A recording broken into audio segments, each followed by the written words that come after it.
Assalamualaikum warahmatullahi wabarakatuh. Nama saya Zahra Medina dengan NIM 231106131, mahasiswa STMIK Mardira Indonesia angkatan 2023 kelas M. Pada kesempatan kali ini, saya akan membahas sebuah studi kasus mengenai etika dalam teknologi, yaitu sebuah aplikasi yang mengumpulkan data lokasi pengguna tanpa pemberitahuan. Apakah hal tersebut etis atau tidak? Jawaban saya atas kasus ini adalah tidak etis. Berikut adalah alasan dan penjelasannya. Yang pertama, hal ini melanggar otonomi pengguna karena setiap individu memiliki hak untuk menentukan sendiri data apa yang boleh diambil dari dirinya.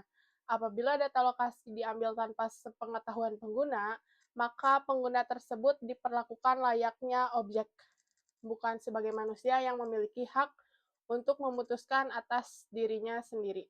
Yang kedua, tidak terdapat informed consent atau persetujuan yang benar-benar dipahami oleh pengguna.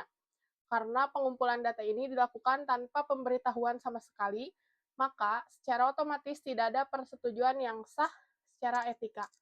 Ini berbeda dengan kasus di mana ketentuan pengumpulan data disembunyikan di dalam dokumen syarat ketentuan yang panjang.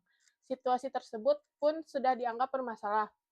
Pada kasus ini, ketiadaan pemberitahuan membuat pelanggarannya menjadi lebih jelas dan tegas.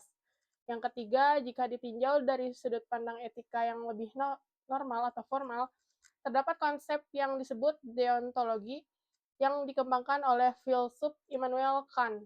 Inti dari konsep ini adalah bahwa manusia tidak boleh dijadikan sekadar alat untuk mencapai objek pihak mencapai tujuan pihak lain tanpa adanya persetujuan yang jelas, sehingga sekalipun hasil akhirnya dianggap bermanfaat bagi perusahaan, apabila caranya dilakukan secara diam-diam, maka hal tersebut tetap melanggar prinsip dasar penghormatan terhadap manusia. Hal ini bukan sekedar teori, melainkan benar-benar terjadi pada praktiknya. Sebagai contoh, kasus Cambridge Analytica pada tahun 2018, di mana data jutaan pengguna Facebook diambil tanpa izin, kemudian digunakan untuk membentuk profil psikologis pemilih, dan diarahkan untuk memengaruhi opini politik melalui iklan yang sangat personal.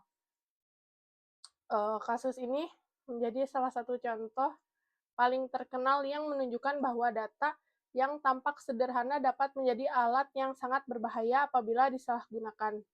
Oleh karena itu, saat ini telah terdapat regulasi yang mengatur hal tersebut. Di Indonesia terdapat Undang-Undang Perlindungan Data Pribadi, yaitu Undang-Undang PDP nomor 27 tahun 2022.